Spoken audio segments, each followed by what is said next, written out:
thrilled here with me today is a true B2B marketing rock star and inspirational leader, Eric Williamson, CMO of CallMiner. A seasoned marketer currently leading all marketing efforts globally across CallMiner, Eric brings years of experience working with brands such as Geico, Walmart, Microsoft, Hyatt, Acura, Pizza Hut, Norwegian Cruise Line, Discover Card, Mentos, US Cellular, Google, Grey Goose, American Greetings, Intel, Acura, and Royal Caribbean. Eric, is there a brand you haven't worked with? We couldn't be more excited to have you on the show. Are you ready to get radically transparent with me? I am. You seasoned marketer. You just made me sound old. But no, yes, I've been blessed to work with a lot of great brands in my career. We're really excited to hear more about that and dive into that a bit more. And, just to give you maybe an easy, radically transparent curveball to start with, maybe you could give us a brief look into your professional journey and a little bit of those brands we mentioned earlier and how you found yourself actually as CMO at CallMiner. Sure. So as you can tell, obviously I didn't work at all those companies. I have spent the bulk of my career actually on the agency side, the ad agency side. So um, early on in my career, around .com times, I worked at a couple startups. Realized that digital was something that I wanted to build my career on. So from there, it sort of parlayed into working for some digital ad agencies and then ultimately working at the Martin Agency, which is where Geico and Walmart and Pizza Hut and several B2C brands had the experience working on everything from TV to social media. And then I was brought up here to Boston to work at Mullen Lowe, Okay. which is what brought me to the Boston area. And I worked on Google and Microsoft and Acura, several other brands. So a lot of B2C, some B2B tech. Ultimately, I made the switch into the client side and found a nice niche in B2B tech. So I joined a company called Acquia, which Okay. is a digital experience platform built around Drupal, which is an open source project. So I spent a little over 3 years, maybe 3 or 4 years at Acquia, overseeing about half of marketing, VP, and demand gen, et cetera. And then we had a nice exit with Vista Private Equity, and We know after that, Vista well. okay, together. Congratulations. So part of the Vista fam for a little bit. They have some great policies and some great things that'll help tighten up companies. But so from there, I really felt like it was my time for my next step in my career, and I talked to a few different companies. Ultimately, found CallMiner, and honestly, I was just combination. Obviously, it comes down to having a really good feeling about the CEO and some of the other execs, which I did through the interview process. But what really intrigued me was this extremely simple but complex scenario that CallMiner basically takes in all the customer interactions. So think of millions of customer interactions that come through a big enterprise company, and that's just a common sense gold mine for insights that can transform a company.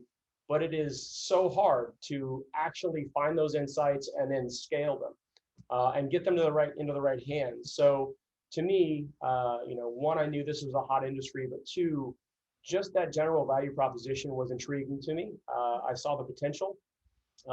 I knew that we needed to do a full rebrand, which is something that I love to do to sort of set companies on a new course, and so it was a good connection. So that's kind of me in a nutshell.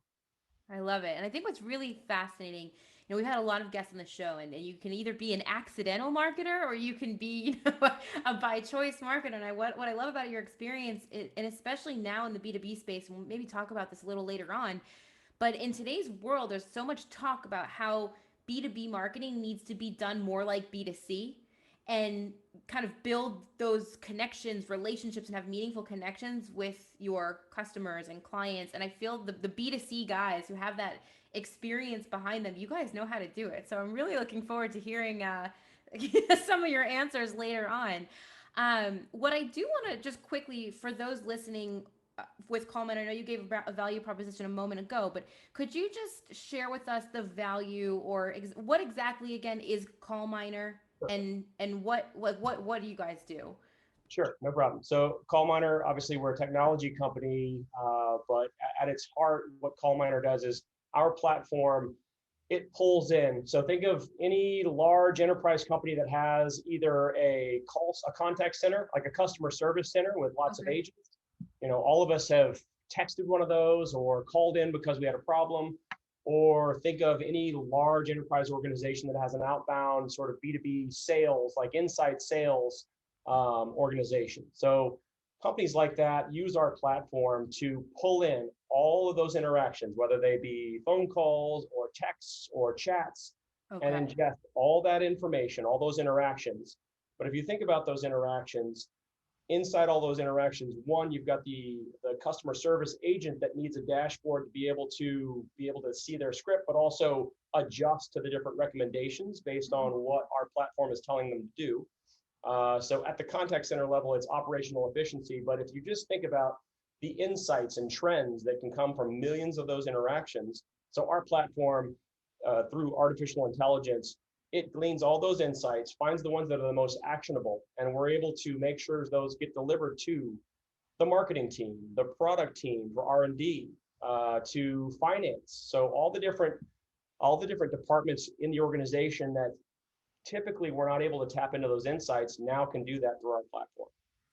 That's wild. So I actually come from the world back before Oktopost of live person, and I'm just thinking of how your So technology could be transforming some of the call centers that we were working with there. yeah, you can think of it like live person, chat platform. You could think of it, the agent at the call center is seeing something very similar, and they're seeing suggestions based on our platform interpreting emotion and nuance of the customer that they're talking to. So they're seeing something that looks similar to like a chat interaction, but we're actually also ingesting chat interactions, combining that together with the voice interaction that we're having, and we're able to, like I said, pull up those insights that can be valuable. One, at the contact center level for operational efficiency standpoint and better customer service. But really the value proposition we have is the insights that we can identify as root causes that might be a problem or a big opportunity that they're not taking advantage of, and making sure that gets routed to the right department. That's fantastic. And especially nobody likes to miss an opportunity, but as you described earlier, right? Like kind of the simple and complex technology, because I'm sure, Eric, there is no shortage of things that are keeping you up at night. As amazing as this technology is, as CMO, what on earth is keeping you up at night these days professionally? So if you'd asked me a month ago, I would have said a rebrand. We've just done a complete and total. So we had already shifted our strategic positioning, but our visual identity, our messaging, everything about us had not really caught up to that new value proposition. So that was keeping me up at night for many nights, up until about a month ago when we had a successful launch. Fantastic. Beyond that, Congratulations. thank you, thank you.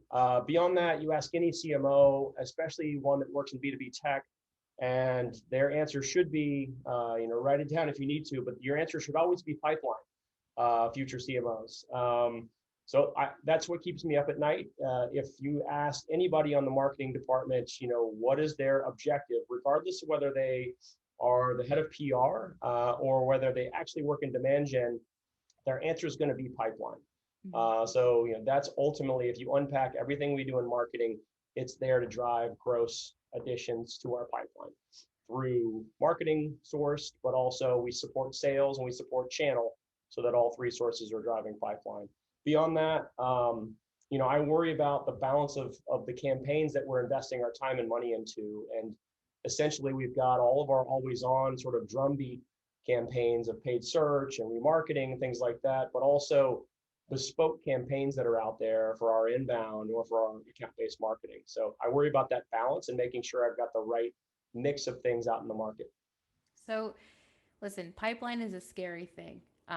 We've had some intense debates here at Oktopost about what potentially is killing marketing pipeline or sales pipeline. And some might say the marketer, some might say the sales teams, some may say technology. Do you have a take on if somebody's having a weak pipeline on what might be the cause? Well, I can tell you that when you're having a great quarter, everybody's happy and no finger pointing is happening. When you're having a bad quarter, it becomes the Hunger Games really fast. and everybody's trying to find out the attribution piece of this, which is always kind of that nirvana that we never reach because multi-touch attribution is very hard. I mean, as far as one of the things that I would say is a kind of common sense solution, but this is one of the reasons why we're switching from classic outbound to account-based marketing. So account-based marketing really does force the organization to, at the very least, sales and marketing to almost come together as just rev gen. Mm-hmm. So that is, we rolled out ABM this year for the first time in the company's history. Are using 6sense as our intent platform, Okay. and, kind of a crawl, walk, run scenario. So we're just getting the first campaigns out in market, both for our existing company, our existing customers that we have growth strategy for, but also classic new logo. So we're rolling that out. We hope to have it fully scaled by the end of the year, but that has forced us. We literally had to write 35-page rules of engagement document that didn't exist before.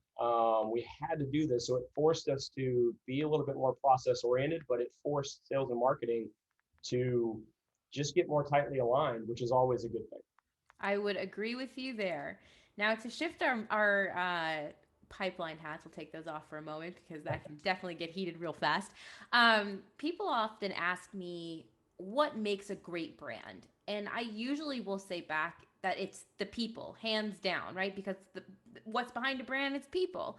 And they're important. And I know that 2020 was one hell of a year, for lack of a better way to say it. Some may argue 2021 started kind of rocky, and depending where you're sitting, may also still continue to be a little bit rocky. How are you motivating and supporting and protecting your team in today's workforce with all of these new changes and the changes the way we work, maybe some of the technology that we're using, the mindset, the tool set, the skill sets, and what have you learned from it all? Sure. Well, first and foremost, I never in my life thought I would be me switching roles in the middle of a pandemic. I got really lucky. Our office was officially closed, but the CEO, he's just not a work from home type of guy. So he was in the office, so I was able to come into the office 2 or 3 days a week, and that really helped me get up to speed. What I learned is first and foremost, you really have to be a lot more flexible. You really have to be open to trying new things. And I'll give a tactical example. Clearly, anybody who's in B2B tech right now knows that events was a huge hit. Not to bring pipeline back up, but events, not having events was a huge hit to pipeline. And I think all of us were scrambling a bit because the natural reaction was, okay, that's fine. We'll just do virtual events. But at the end of the day, the type of event that we would go to, a larger trade show, just was not delivering, that pipe that we need. So we really had to pivot. We had to basically try things out, but then quickly pivot away from them when they weren't working. So I would say being open to change, but also trying new things and just kill something if it's not working out quickly. I think the last thing, and you talked about people, is when you're in the office working together, it's almost like it's ironic because what our platform does is essentially interpret human interactions. But when you're in the office, you have these face-to-face personal interactions with your team, with your peers, and it's really hard sometimes to glean that over Zooms. And so I've had to learn to, especially with my team, try to be very Zoom observant, and look I for like some of that. those signs of burnout, or there's too much on so and so's plate, but they're not saying anything about it. But you really have to kind of like have that same little spidey sense when something's wrong and they're just not saying it because you can't see that as easily over Zoom. So those are probably some of the things I think I've learned this year, and I'm Yeah. ready. I'm very, very ready. Happy to see things coming back. I'll be like the first one on a plane to go to an event. Well, we'll invite you to our headquarters in Tel Aviv the minute you can hop on a plane. I listen. Speaking of that, kind of what you've learned, I think what's interesting that I didn't realize during the pandemic is how often, for example, let's say we'd have a marketing meeting with with the whole team, and then after that marketing meeting, maybe you turn to your colleague after that meeting to discuss further that meeting. And what I missed most was that opportunity to do that, because then that would require like calling that person on Zoom, and you lose like the whole momentum. And sometimes great ideas or great thoughts come from like the after conversations of that Zoom meeting that is now happening on Zoom. So I agree with you that those little nuances have been lost, and I'm excited to have them back. And it is hard to pick up, I think, on Zoom what might be going on the minute the computer shuts off or the camera shuts off. So thanks for bringing that to light. Sure. Yeah, I mean, I feel like I think everybody found their rhythm. I think it took 2 or 3 months. Companies were doing like weekly happy hours. We're all just trying everything. But I do think just Zoom fatigue is a real thing. No offense to Zoom, they're a great company. It's just like just being. It's even. I think it's just more tiring than even being in the office. But I definitely miss some of the little, the small interactions that are accidental when you're walking to a meeting or something. I think so. Some of that just gets lost. So I'll be happy to have some of that back. Amazing. I agree. I want to talk a little bit about the team at CallMiner, because I've interacted with a lot of your team actually, and they're fantastic. And I was curious to see in your eyes as CMO in leadership, right? You have rock stars and you have all stars and you have really great team members. In your eyes as CMO, what do you feel defines a CallMiner all star? Well, first and foremost, and this is something I found early on about CallMiner just as a company. I was worried about starting a new role with a new company in the middle of a pandemic when you're not going to meet anybody face to face. That to me was just daunting. But CallMiner as a company is just extremely welcoming. It's been around since 2002, and there's actually several people in our Florida office that have been around from the beginning. But just there's sort of a family atmosphere, and so that I think is something that just helps set people up for success because you have that supportive sort of foundation. As far as being able to identify rock stars, I think one thing, and most tech companies that are going through sort of that scaling that happens when you hit around 50 60 million ARR, but you're trying to get to 150.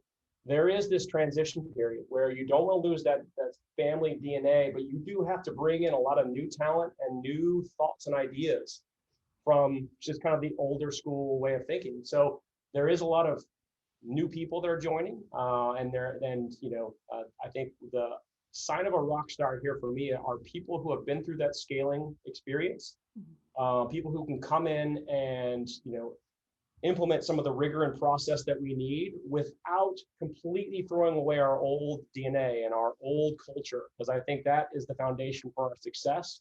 We just need to layer on a lot of the new thinking on top of it. Totally. So for anyone listening who's looking for a job at CallMiner, We're hiring. I think Eric, I Eric just gave some hints onto what makes rock stars. I mean, I think we've even in the middle of the pandemic, I think we have grown by like 118%. I have the stat somewhere here, but so hopefully I didn't murder that stat. But just, I mean, we've continued to grow, whereas several companies just kind of had to, especially the ones that were industry specific and got hit hard. We've continued to grow. We've had 20% year-over-year growth since 2019. Just Q4 was our best ACV quarter of our entire history, and Q1 was our best renewal rate in our company's history. So we've got a lot of momentum.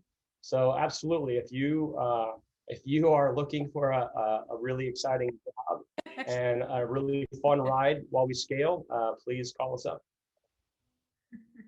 There you go. So listen, Eric, I have two more questions for you. And the first one, I think about careers and where you are as and I feel fear is probably a critical part of anybody's. And I was thinking maybe today you might be able to share with us perhaps something that in the moment, failure or did so well at the time, but in retrospect, looking back, defining moment or worked in your favor to bring you where you are today. So just sorry about you broke up, and I only got bits and pieces of that question. I'm sorry about that.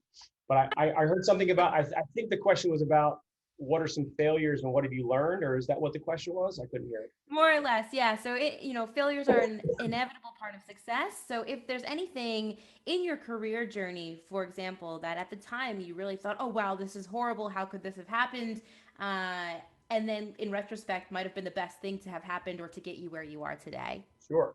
So many failures, but I'm really good about learning from them, and it's more of a it's usually a post-mortem type of learning. And so, when I was on the agency side, I had worked on a ton of rebrands from, everybody, like you talked about Acura. We did with Microsoft, the now no longer exists, but we did start the entire brand for Microsoft retail store and helped figure out their interior. So, after every single one of those big projects, and even at Acquia, I've got some really great experiences from, a demand gen campaign that just really bombed that I learned from, and have brought that with me into this role at CallMiner. But I think that's the biggest piece of advice is use that failure. And you're going to bomb on several things, but use that failure to like really dissect it. It's everybody talks about doing a post-mortem and they're going to get the team together, and it happens maybe 20-30% of the time because we're very busy. But at the very least, just even individually step back and do some self-reflection on why didn't that go that well. Even on things that you think were fairly successful, there was probably 2 or 3 things that you wish you would have done different. So I always try and just step back and just, if at the very least myself, think about what I would have done different. And that's really helped me because, with this new rebrand, there was a few things when I did a rebrand at Acquia that I wish I would have done differently with that rebrand. And I went into this rebrand for CallMiner with those fresh in my mind. And, I think we definitely did not make those mistakes, and we had a really successful launch. So. Amazing, amazing. And my last question, and I'm hoping we can get a little personal now, but Yeah. when you put your name into Google, and I was super excited when you said yes to joining the show, and I had taken a look on LinkedIn, and I was researching you and finding out so much amazing professional experience about who you are, Eric, as CMO, as seasoned marketing expert. Can you share with us on this podcast something about yourself that we're not going to be able to find out on LinkedIn or if we Google you or YouTube? And I don't know about TikTok, but. I'm not on, Okay. admittedly not on TikTok. My 16-year-old son is very happy about that. So, not on LinkedIn. Let's see. So I am a military brat. My father was in the Army, and we lived in a couple different countries and like 8 different states, all the way up until about middle school. So I feel like, at the time, obviously that was terrible to have to move that often, and my brother and I hated it, but I think it's helped my career. I think it made me just fundamentally adaptable, able to kind of figure out situations very quickly. But you'll never find that on my LinkedIn, but I think that's probably my secret sauce. I love it. I love it. We actually, so we have a new VP marketing who's fantastic. And I actually hold a degree in counterterrorism. And she also comes from a military background. So we Oh, were wow. laughing at how actually like marketers are, you use the creative side of your brain, but at the same time, there's a lot of military, folk, and I'd say military friends of folk and children of folk in marketing who are excelling. But I think exactly why you mentioned, right? You have to adapt, and you have to adapt fast. And I think it's the same in marketing with whether it's new technology you're using, new trends that are popping up. So I think you hit the nail on the head with that one. Eric, thank you for sharing that with us. Thank you for joining us today. And if anybody wants to join CallMiner, or has any questions for you about the technology or would like to be in touch, where can we find you? Callminer.com, but also you can reach me, Eric Williamson at callminer.com. Feel free to reach out. And like we said before, looking for great talent. We are hiring a ton right now. Fantastic. Eric, thanks so much. Thanks for tuning in to the Radically Transparent podcast brought to you by Oktopost, the only social media management and employee advocacy platform architected for B2B. I'm Jennifer Gutman, your host and director of social strategy here at Oktopost. And if you love today's show, we'd love if you subscribe, rate, and give a raving review wherever you get your podcasts. For more discussion on B2B social media marketing, be sure to follow Oktopost on LinkedIn. And of course, to gain access to all our free social media marketing and employee advocacy resources, head on over to our website, www.oktopost.com. Until next time.